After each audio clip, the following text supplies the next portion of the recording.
Hey everyone, welcome to Watch the Stories. Here we bring you the most emotional, dramatic, and unforgettable tales from every corner of life. So sit back, relax, and get ready to feel every emotion. Because this is where stories come alive. I never believed in fate until the night I smelled her blood on the winter wind. The scent hits me like a blade between my ribs, sharp, metallic, laced with terror. For a moment I can't breathe, can't think. The world narrows to that single thread of scent pulling me forward through the snow-heavy forest. And I'm running before my mind catches up to my body. My wolf surges beneath my skin, clawing to break free, and I let him. The shift tears through me in a rush of heat and fury, bones cracking, reforming, until I'm racing on four legs through the darkness. Following that scent like a prayer I never knew I needed to speak. I am Lucien Frost.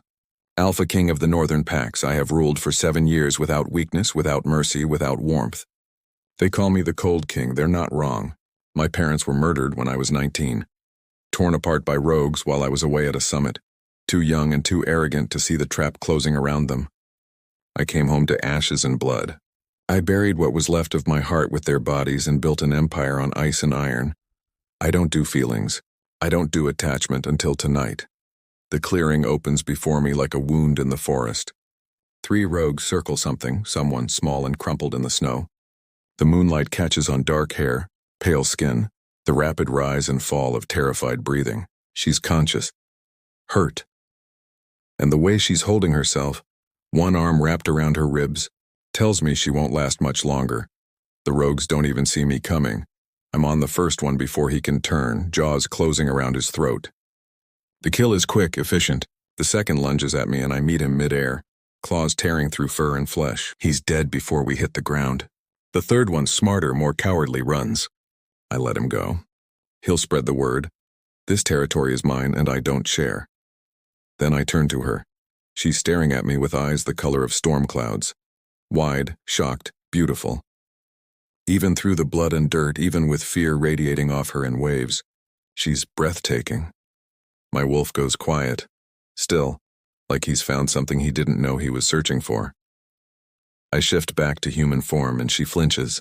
I'm naked, covered in blood that isn't mine, and towering over her like some kind of nightmare. I should probably find that concerning. Can you stand? My voice comes out rougher than I intend. She opens her mouth, closes it, tries again. I think so. Her voice is soft, trembling, but there's steel underneath. She's terrified, injured, probably in shock, and she's still trying to be brave. Something in my chest twists uncomfortably. I crouch down, moving slowly so I don't spook her further, and offer my hand. She stares at it like it might bite her. Fair enough.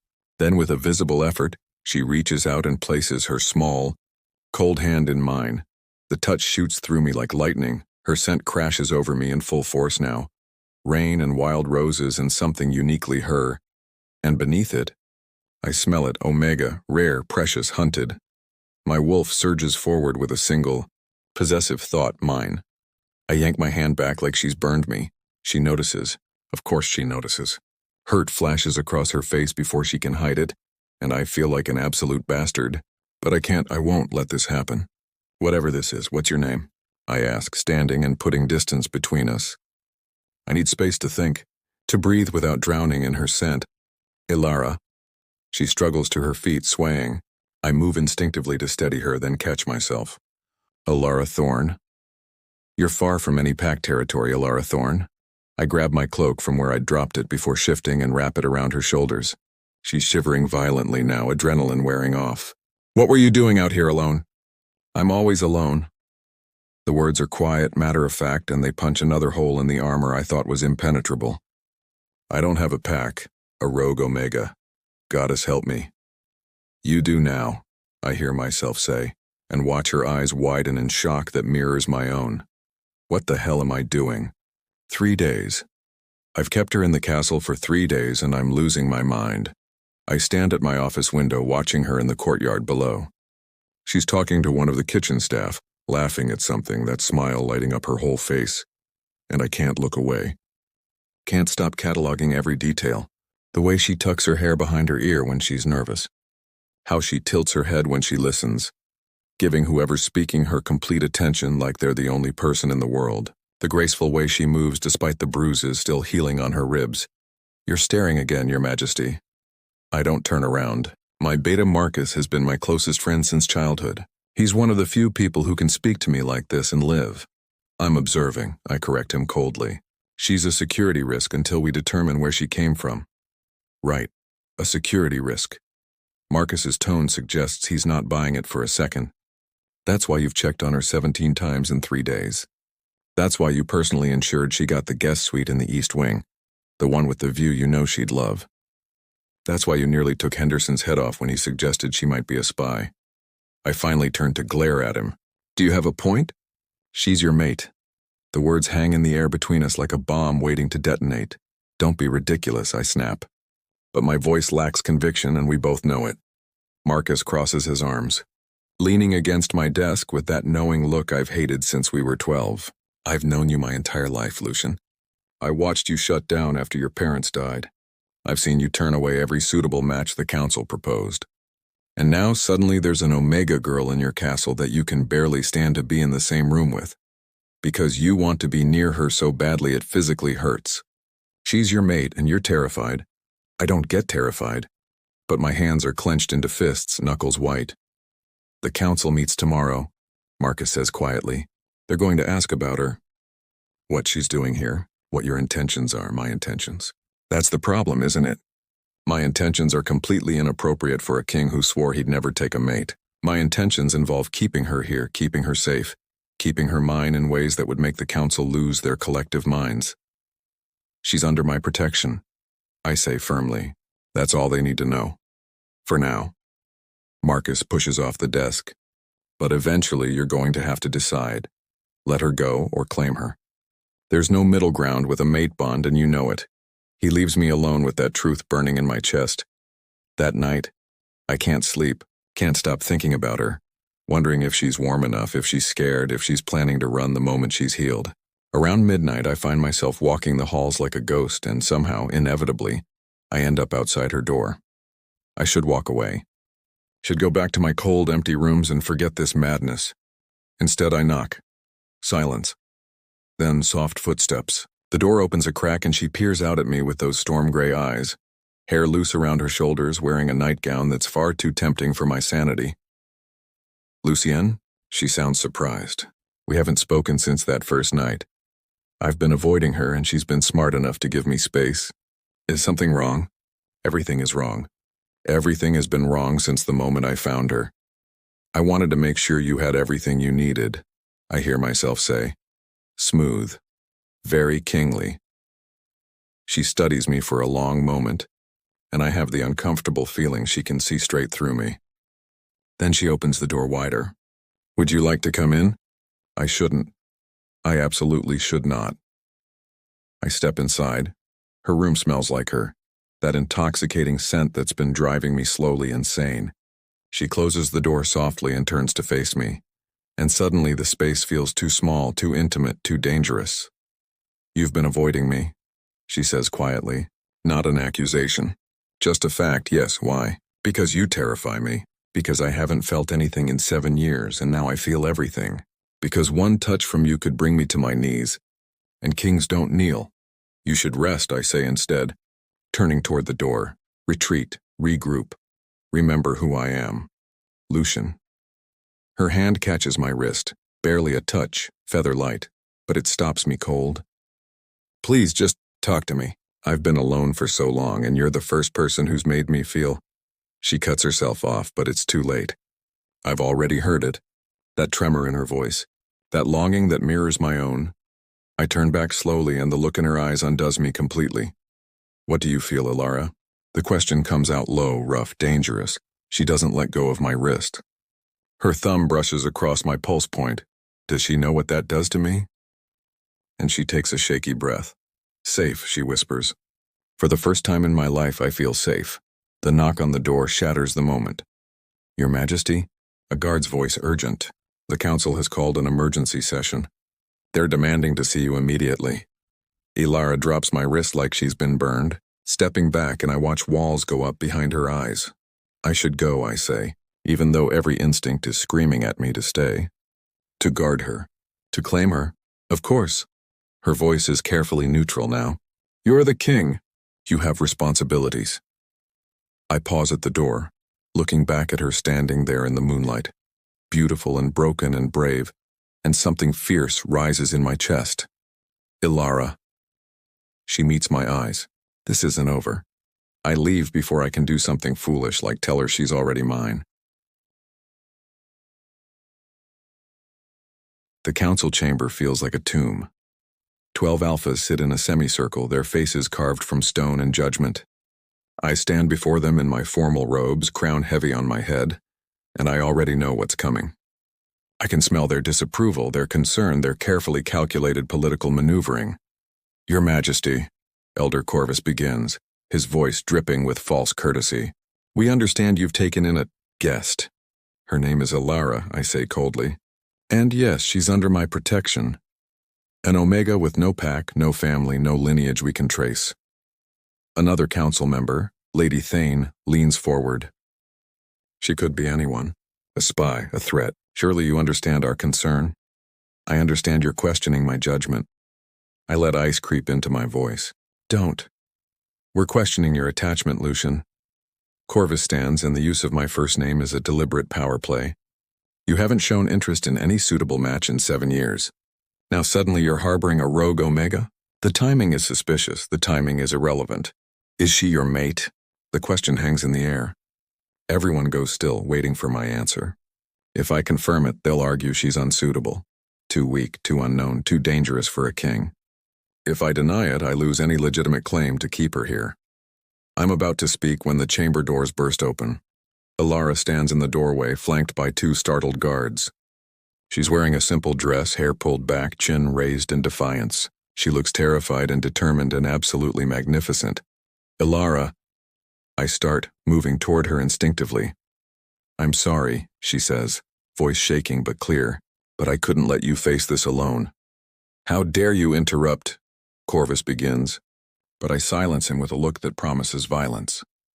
Elara walks forward, and every eye in the room tracks her movement. She stops beside me, close enough that her scent wraps around me, close enough that my wolf howls with approval, and turns to face the council. You want to know who I am? She says quietly. I'm nobody, an orphan. I've been running my whole life, surviving on scraps and hiding from packs that saw me as either prey or property. I have nothing to offer your king. No bloodline, no power, no political advantage. The council members exchange smug looks. This is exactly what they wanted to hear. But he saved my life anyway, Elara continues, and now there's steel in her voice. Not because of what I could give him. Because it was right. Because underneath the crown and the cold reputation, he's still a man who protects those who can't protect themselves. And if you think that's a weakness, then you don't deserve him as your king. Silence. Absolute shocked silence. I stare at her. Something cracking open in my chest. Something I've kept locked and frozen for 7 years. She's right, I hear myself say, and the words feel like confession, like surrender, like truth. I saved her because it was right. I kept her here because I turned to face her fully. And damn the council, damn the politics, damn everything that isn't this moment. Because from the moment I found her, everything changed. My wolf recognized her. My heart, the heart I thought I'd buried with my parents, recognized her. Elara's eyes widen, filling with something that looks like hope. She's my mate, I say clearly, loud enough for everyone to hear. And I'm claiming her. The council erupts in protest. Corvus is shouting about tradition and bloodlines. Lady Thane is demanding a vote. Others are talking over each other, creating chaos. I ignore them all. I take Elara's hand, properly this time, threading my fingers through hers, and pull her close. She comes willingly, looking up at me with those storm-gray eyes, and I can see her pulse fluttering in her throat. Lucien, she breathes. Are you sure? They'll never accept. I don't care, and I mean it. For the first time in 7 years, I genuinely don't care about politics or propriety or what's expected of me. Do you want this? Do you want me? She reaches up with her free hand, touching my face with a tenderness that nearly breaks me. I've wanted you since the moment you wrapped your cloak around my shoulders, she whispers. But I'm scared. There are things about me you don't know. Things that could... I don't care, I repeat, covering her hand with mine. Whatever secrets you're carrying, we'll face them together. But right now in this moment, I need to know, will you be mine? Yes, the word is barely audible, but it's everything. Yes, I'm yours. I kiss her. The council's protests fade to nothing. The chamber, the crown, the weight of 7 years of grief and isolation, all of it disappears. There's only her. The softness of her lips, the small sound she makes in the back of her throat, the way she melts against me like she's been waiting for this as long as I have. I kiss her like she's air, and I've been drowning. Like she's sunlight and I've been lost in endless winter, like she's mine and I'm never letting go. When we finally break apart, both breathing hard, I turn back to the council with Elara tucked against my side. This meeting is over, I announce. Elara is my mate and your future queen. Anyone who has a problem with that can bring their concerns to me personally. I bare my teeth in something that definitely isn't a smile. I'd be happy to discuss it. No one volunteers. As I lead Elara out of the chamber, her hand trembling in mine, I catch Marcus's eye. He's grinning like he's just won a bet with himself. Later, when we're alone in my private quarters, when I've dismissed every servant and guard, when it's just us and the moonlight streaming through the windows, Elara turns to me with tears on her cheeks. I have to tell you something, she says, about who I really am, about where I come from. Tomorrow, I promise, pulling her close. Tonight, just let me hold you. She nods against my chest and I feel her relax into my embrace. I should be worried about her secrets. Should be planning for whatever political fallout is coming. Instead, I'm just grateful that the ice around my heart is finally melting. I don't know what tomorrow will bring, but tonight, I have her. And that's enough. Morning comes too soon. I wake with Elara curled against my chest, her hair spilling across my pillow like dark silk. We didn't do anything more than hold each other through the night. She fell asleep mid-sentence, exhausted from the emotional weight of yesterday, but having her here in my bed, in my arms, feels more intimate than anything I've experienced in my life. For a moment, I let myself just be, just breathe her in, just exist in this pocket of peace before reality comes crashing back. Then she stirs, those storm-gray eyes blinking open, and the fear I see in them makes my chest tighten. Lucien, she whispers, we need to talk, I know. I've known since last night that something was coming, something that might change everything. But I've been a coward, wanting to hold on to this fragile happiness for just a little longer. Tell me, I say, keeping my arms around her. Whatever it is, I'll face it. We'll face it together. She sits up, pulling away from me, and the loss of her warmth feels like a physical wound. She wraps her arms around herself, protecting, defending, and takes a shaky breath. My full name is Elara Thorn Shadowmere. The world stops. Shadowmere, the rival pack that's been threatening my borders for years, the bloodline that my father fought against, that orchestrated attacks on our territory, that was rumored to be behind the assassination, I say, my voice hollow. Your pack? They were the ones who killed my parents. No. She turns to face me, eyes wide with desperate honesty. Not my pack. Not anymore. My father, Alpha Matthias. He's the one who ordered the attack. I didn't know until years later, until I overheard him boasting about it. I confronted him and She touches her ribs unconsciously and rage floods through me. He said I was weak, said I'd never be strong enough to lead. He cast me out and told everyone I'd died. I've been running ever since. I'm on my feet, pacing, trying to process this. The woman I've claimed is my mate. The woman I've fallen for is the daughter of my parents' murderer. The daughter of my greatest enemy. There's more, she continues, and her voice cracks. According to pack law, according to the old bloodlines, I'm the rightful heir. Not him. My mother was the true alpha. He only had power through their mating bond. When she died giving birth to me, he took control by force. But if I were to return, if I were to challenge him, you'd have a legitimate claim to the Shadowmere pack. I complete the thought, understanding flooding through me. That's why he wanted you dead. That's why you've been running. Yes. Tears spill down her cheeks. And there's a prophecy. An old one from before the pack split. It says that when the heirs of Frost and Shadowmere unite, one bloodline will end. I didn't want to believe it, tried to convince myself it was just superstition, but Lucien, what if it's true? What if loving you means destroying you? I should be furious, should feel betrayed, should be calculating the political implications and the danger she represents. Instead, I cross the room and pull her into my arms. Let me tell you something about prophecies, I say against her hair. They're vague for a reason. One bloodline will end, that could mean anything. Maybe it means the hatred ends. Maybe it means the separation ends. Maybe it means we forge something new together. Or maybe it means you die. She sobs into my chest. Maybe it means I'm the weapon my father created to destroy you. Then we'll change fate. I tip her chin up, making her look at me. Elara, I've spent 7 years as a frozen king, ruling without feeling, existing without living. You thawed that ice. You made me want again, hope again, feel again. Do you honestly think I'm going to give that up because of some ancient prophecy and a father who never deserved you? The council. Fuck the council. The words come out fierce. If they can't see what I see, that you're brave and kind and exactly what this kingdom needs, then they're fools. What about your people? They'll never accept the daughter of their enemy as queen. Then I'll teach them. I cup her face in my hands. I'll show them what I see. And if they still can't accept it, if they demand I choose between the crown and you, then don't. She presses her fingers to my lips. Don't say you'd give up everything for me. You're a king. You have responsibilities. And you're my mate. I catch her hand, kissing her palm. You're my heart. The rest is just politics. She searches my face, looking for doubt, for hesitation. She won't find any. I love you, I say, the words feeling foreign and perfect on my tongue.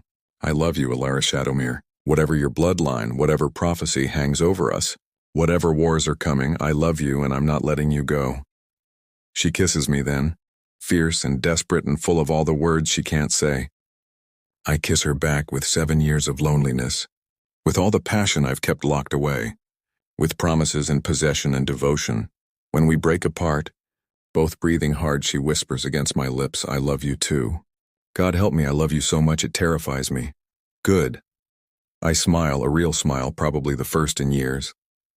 We'll be terrified together. There's a sharp knock at the door. Your Majesty, Marcus's voice urgent. We have a situation at the northern border. Alpha Matthias has brought an army. He's demanding you return what belongs to him. Elara goes pale. He knows I'm here. Of course he does. I'm already moving, pulling on clothes, my mind shifting into strategic mode. He probably has spies in every pack. The question is, what does he really want? Me, she says quietly. He wants me back. Dead or alive, it doesn't matter, as long as I can't challenge his claim. Then he's going to be very disappointed. I buckle on my weapons, then turn to her. Stay here, stay safe. I'll handle. No. She straightens and I see the alpha blood rising in her, the strength she's been hiding beneath survival instincts. He's my father. My responsibility. I should be there. Elara, together, she reminds me, echoing my words from earlier. You said we'd face everything together. Don't shut me out now, she's right. I hate it, but she's right. Fine, I concede. But you stay behind me, and if things go wrong, you run. Understood? Understood. She doesn't mean it. I can tell by the set of her jaw. I grab her hand, squeezing once. Whatever happens out there, remember, you're mine. I claimed you before the council, before the kingdom. No one, not your father, not fate, not destiny itself, is taking you from me. Promise me something, she says as we head for the door. Anything. Promise me that if the prophecy is true, if my bloodline really is meant to end yours, you'll choose your people over me. You'll do what's right, even if, no. I stop, turning to face her. Don't ask me to promise that. Don't ask me to choose, because we both know I'll choose wrong every single time. The look in her eyes, love and anguish and acceptance, nearly breaks me. Then I'll have to be strong enough for both of us, she whispers. We walk toward the northern border together, hand in hand, heading into a confrontation that could end everything. I just hope we're strong enough to survive what's coming. Because I meant what I said. I'm not losing her. Not to fate. Not to prophecy. Not to anyone. The northern border is a tableau of war waiting to happen. Alpha Matthias Shadowmere stands at the head of an army. 200 wolves, maybe more, all bristling with barely contained violence. He's older than I expected, gray threading through his dark hair, but there's nothing weak about him. He radiates cruelty and power in equal measure, and when his eyes land on Elara beside me, I see cold calculation flicker across his face. There she is, he calls out, voice carrying across the snow-covered expanse between our forces. My wayward daughter. Come home, Elara, this foolishness has gone on long enough. I feel Elara tense beside me, but when she speaks, her voice is steady, strong. I am home, she says. This is where I belong. Belong? Matthias laughs, sharp, cruel. You belong to me. You're Shadowmere blood, girl. That bond doesn't break just because you spread your legs for the enemy. I move before I can think, putting myself between him and Elara, every protective instinct roaring to life. Watch your tongue, Matthias. You're addressing my mate, your future queen. Queen? His eyes gleam with malicious amusement. Oh, this is rich. Tell me, your majesty, does your council know she's the one prophesied to end your bloodline? Does your kingdom know you've claimed the daughter of your parents' killer? Behind me, I hear gasps from my own pack members. The truth is out now, no more secrets, no more hiding. They know everything, I lie smoothly. And they support their king's choice. Marcus moves up beside me, a show of solidarity. Then one by one, my most loyal warriors step forward. Not all of them. There are hesitant faces in the crowd, uncertain loyalty, but enough. Enough to matter. Matthias's expression darkens. You're all fools. The prophecy is clear. When Frost and Shadowmere unite, one bloodline ends. You're signing your own death warrant. Perhaps, I acknowledge. Or perhaps we're writing a new future. Tell me, Matthias, what are you really afraid of? That the prophecy means my bloodline ends? Or that it means yours does? His eyes narrow. I'm not afraid of a prophecy written by long-dead mystics. Liar. Elara steps forward, coming to stand beside me despite my protective instincts screaming at her to stay back. You've been afraid of it my entire life. That's why you killed Mother.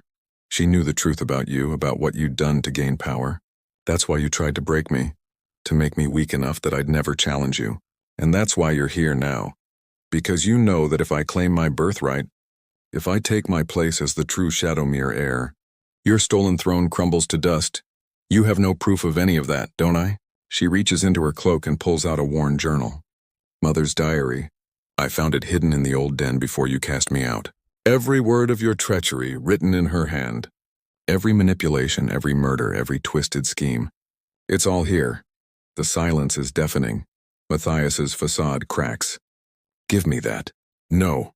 Elara's voice rings with authority I've never heard from her before, true alpha command. This ends today, Father. You can either surrender and face justice, or we can settle this the old way.